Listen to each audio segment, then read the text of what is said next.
Olá, sejam bem-vindos. Aqui aumenta o Chip, o podcast onde o conhecimento dobra a cada nova informação. No episódio de hoje, seguimos nossa jornada por A República, de Platão. Os links para a obra estão na descrição. Se este conteúdo agregar algo para você, considere compartilhar com um colega. No nosso último encontro, a gente viu as primeiras definições de justiça meio que se desmancharem no ar. Agora o debate muda completamente de tom. Entra em cena Trasímaco, um personagem que chega para chutar o balde com uma tese brutalmente política. E olha, é com essa frase que o tom da conversa vira de ponta cabeça. Trasímaco não está ali para discutir ideias abstratas. Ele invade o debate com uma afirmação que abala tudo o que foi dito até então. Para ele, justiça não é uma virtude, não. É só um nome bonito para uma relação de poder. É uma visão cínica, direta, que força o Sócrates a defender a ideia de justiça num campo de batalha totalmente novo. Beleza, vamos a fundo nisso aqui. Para sacar o ponto do Trasímaco, é preciso entender que ele não está falando de filosofia no vácuo. Ele está descrevendo como o poder funciona nas cidades, na vida real. A definição dele é, na verdade, uma observação política. A lógica dele é, nossa, é simples e ao mesmo tempo brutal. Pensa só comigo. Passo 1. Toda cidade tem um governo, certo? Passo 2. Esse governo é, por definição, o grupo mais forte. Passo 3. Esse grupo cria as leis pensando no próprio benefício. E a conclusão, o passo 4, justiça é só o nome que a gente dá para o ato de obedecer a essas leis. Simples assim. E aí tá a conclusão que não tem como fugir, né? Justiça para o Trasímaco não é um ideal universal, é uma ferramenta de dominação, é o que serve aos interesses de quem já está no poder. Uma ideia provocadora e que, vamos ser sinceros, soa assustadoramente familiar até hoje. Ok, então vamos seguir com isso para ver aonde essa ideia vai dar. Se a justiça é só obedecer às leis que o mais forte criou para o seu próprio benefício, o que isso significa para a pessoa comum? Pois é, Trasímaco leva o argumento dele até as últimas consequências. Então, o ponto crucial é este. Ser justo, nessa visão, é ser ingênuo.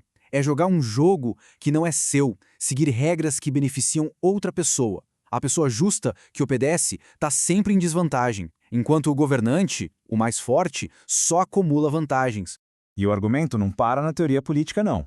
Trasímaco traz isso para o nosso dia a dia. Numa negociação, o injusto sempre tenta levar vantagem. Na hora dos impostos, ele sonega, enquanto a pessoa justa paga tudo direitinho. Na disputa por um cargo, ele não tem medo de jogar sujo. O que o Trasímaco está dizendo é que, na prática, em cada uma dessas situações, ser injusto parece não só mais fácil, mas muito mais lucrativo.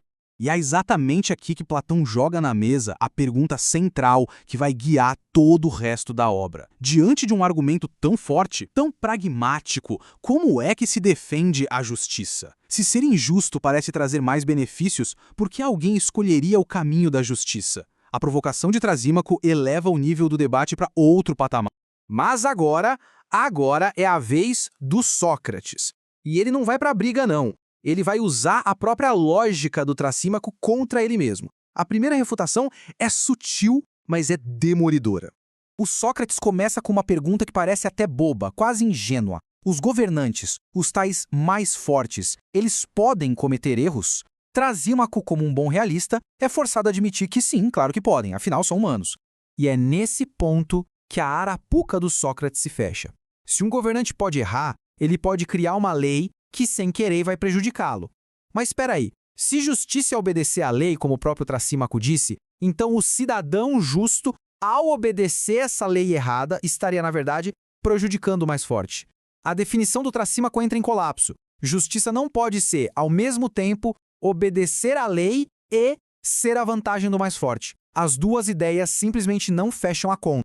Mas o Sócrates não está satisfeito. Ele vai mais fundo ainda com uma de suas analogias mais geniais, o argumento da técne, que a gente pode traduzir como a arte ou o ofício. E com isso ele redefine o propósito de qualquer habilidade. A ideia aqui é fundamental. Sócrates estabelece que uma verdadeira arte, uma habilidade de verdade, não existe para o benefício de quem a pratica. Muito pelo contrário, ela existe para beneficiar o objeto daquela arte. E os exemplos que ele usa são perfeitos para a gente entender. Um médico não pratica a medicina para ficar rico, mas para curar o doente. Um capitão de navio não navega por prazer, mas para garantir a segurança dos passageiros. Seguindo essa mesmíssima lógica, se governar é uma arte, seu objetivo final não pode ser o bem do governante, mas sim o bem de quem é governado. A conclusão aqui é um nocaute no argumento do Trasímaco. Ao colocar o governo na caixinha de uma arte, Sócrates não só refuta a tese, como propõe uma mudança radical na nossa forma de enxergar o poder. A justiça, como parte da arte de governar, não pode ter como fim o interesse próprio de quem governa, mas sim o bem-estar de toda a comunidade. E agora vem o golpe de mestre. Sócrates não apenas refuta o Trasímaco, ele vira a mesa completamente sobre essa ideia de querer o poder. Se governar não é uma vantagem, então por que alguém faria isso? Sócrates argumenta que as pessoas realmente boas, as mais capazes, elas não têm essa ambição pelo poder. Elas não buscam a riqueza ou a fama que vem com o cargo. Para elas, governar é um trabalho pesado, uma responsabilidade imensa. Então, por que aceitariam? E a resposta do Sócrates é surpreendente. A única razão que leva uma pessoa boa a aceitar o poder é o medo. O medo de ser governada por alguém pior, mais egoísta ou incompetente. O verdadeiro salário do governante justo é simplesmente evitar um governo ruim para todo mundo. E pronto. A lógica foi virada de cabeça para baixo. Onde Trasímaco via poder como um privilégio, uma vantagem, Sócrates o redefine como uma responsabilidade, um dever. Deixa de ser um prêmio a ser conquistado e passa a ser um fardo, um serviço a ser prestado pelo bem de todos. Então, no fim desse primeiro round, o que a gente pode tirar de lição? Mesmo que a discussão não tenha acabado, alguns pontos fundamentais foram estabelecidos. A definição de justiça como pura força foi abalada. A ideia de que poder e bem são a mesma coisa foi questionada. E ficou claro que a verdadeira arte de governar precisa ir muito além do interesse próprio.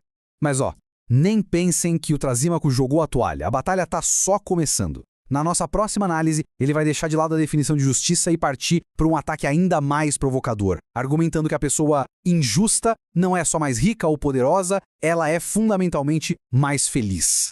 E com isso, a questão se aprofunda e fica ainda maior. Não se trata mais só de definir o que é justiça, mas de descobrir qual é a melhor maneira de viver. Uma pergunta que continua ecoando através dos séculos. Aqui aumenta o chip, onde o conhecimento dobra a cada nova informação.